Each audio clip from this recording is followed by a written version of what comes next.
Hi, my name is Dan Glass and I'm back for another video experience through Central Penn College. Today we're going to be learning about how to write for the writing class, and we're going to be writing a thesis statement.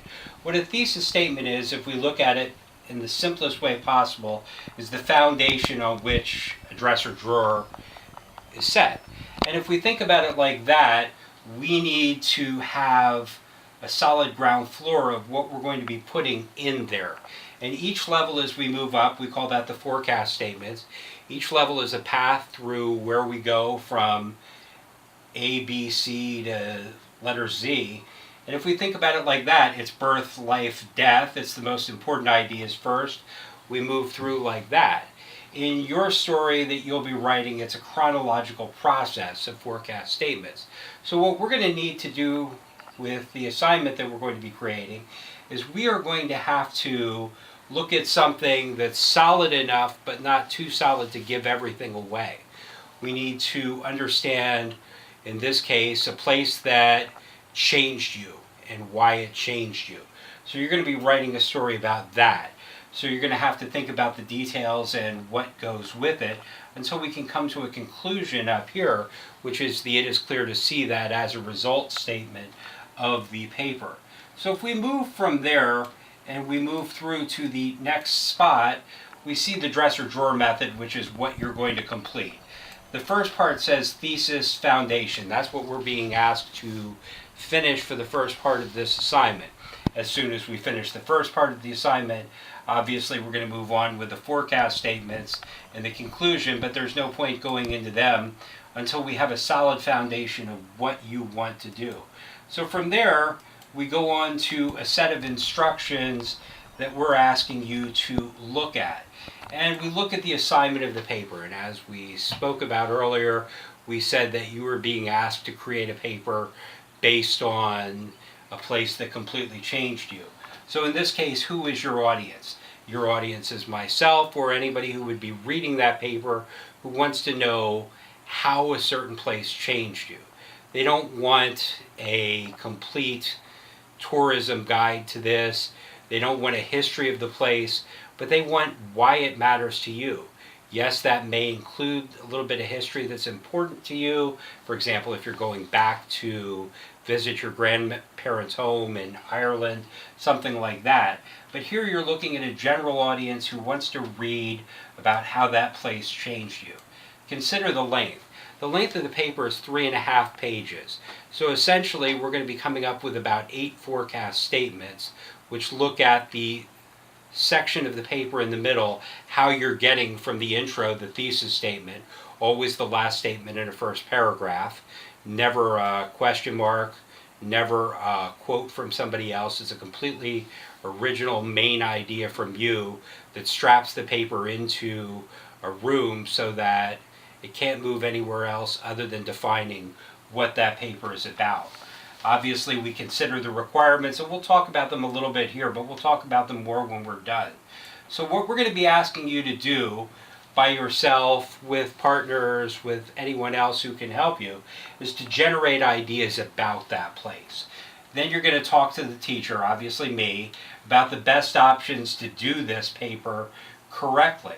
I'm going to help you, and chances are you'll have something that'll be completely in the wheelhouse of where you need to be. If you need to hone it in and make your paper shorter, because obviously we're not writing a book, but at the same point you may be asked to write more because obviously we need to get to 3.5 pages and we need something that's sufficient enough in detail to do that. So we're going to be going from there, and then we're going to think about how to organize the paper so that you can flow through in chronological order. We're not going to get very experimental with that. We're looking at a simple beginning to end process. We'll do this through the concepts of brainstorming and free writing. We've already talked about some of those a little bit, but we'll definitely talk about them more as we go along. We'll also talk about outlining, but if you have a solid thesis statement and good ideas that you have generated, I recommend typing them because then you can easily cut and paste and insert. You'll find a solid pathway from intro to conclusion via your forecast statements, as I said, to the it is clear to see that as a result. Now what we're looking at here for this paper is you were asked to think about a place that changed your life. The question is, what am I not writing? We already alluded to a little bit of that when we said you're not writing a history paper, you're not writing tourism, you're telling a story with the word I about something that you saw. You're not talking about a place that your parents saw way back when, unless you're walking in their footsteps. But you're definitely focused on what you're doing, so your thesis has to accommodate that. So we sit down and sometimes we think about the first words that pop into our head. In this case, Big Sur was a fun trip. Well, Big Sur is more than just a fun trip. We need to know how, why, and most importantly, we need details, so don't be afraid to express yourself. What I recommend when you're creating a thesis for a paper like this is you go through and you look at your pictures.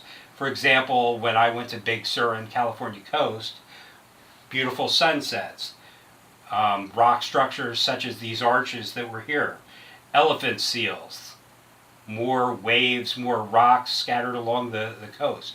This was definitely not a swimming beach. Mountains on the other side, even cacti. So we look here and we see more rocky beaches, we see more mountains, we see something that's beautiful and picturesque. And even in funny little spots such as this, we see seagulls, looking off into the ocean and staring across the Pacific Ocean at a whole continent that we had just come from way back when historically. But with that, we think to ourselves, okay, what kind of ideas do I see? What is this really about? Why is this changing me? And then we come back to our ideas. So if we're not afraid to express ourselves, we come to a better statement. In this case, when my wife and I visited Big Sur last May, we were captivated by the images that stirred all of our senses. Now, if we're doing this paper is telling a story about what we saw. So this is a kind of what that goes with the paper. We're looking more whys and hows, but this is good. It's detailed. We're not going to lose something like this. But we're still not telling what the paper's about in a larger sense. Just captivating people isn't enough.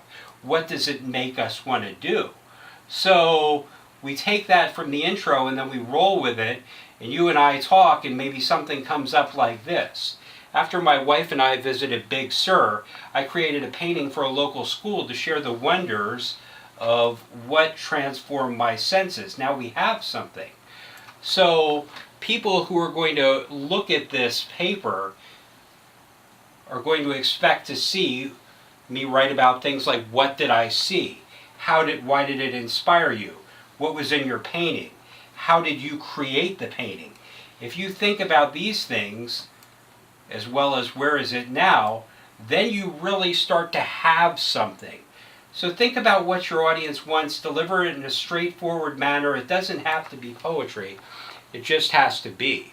So with this assignment, we go back to the beginning. And with the beginning, that was you filling this out here. I can take that last statement about creating the painting for the school. After seeing that, I can roll with that and put that there. I can add the forecast statements in here.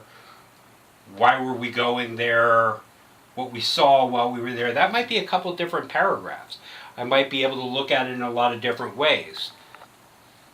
In addition, I come back home, I see the painting, I seem transformed. What's in the painting? Why did I give it to that school? How did the kids react? And of course, the conclusion, which is the end of the thesis, it is clear to see that Big Sur changed my life. We move from the thesis to that. But we come away with the as a result as well. As a result of this, my painting will now captivate a whole new group of adventurers and sightseers to come to this place and feel the magnificent pull of the ocean's waves. Obviously, I've been writing for a little while and I can get open and poetic with that. As a young writer, no matter how old you are, you'll challenge yourself to do more and more. But the more comfortable you feel with the page, the better you'll be. So I ask you to complete this assignment now. Please contact me as soon as possible regarding any questions that you might have, and I wish you lots of luck and have a great day. Bye.